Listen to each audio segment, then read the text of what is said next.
Viral detik-detik pria diserempet motor saat hendak menyeberang. Ia menyeberang untuk menghampiri sang kekasih yang sedang menikmati mie bakso. Video itu ramai beredar di media sosial.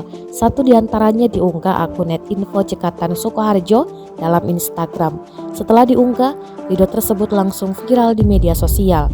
Dalam video, terlihat pemotor Yamaha Aerox dikendarai oleh seorang pria. Saat itu ia hendak pergi makan ke sebuah warung. Pria itu memarkirkan motornya di seberang warung.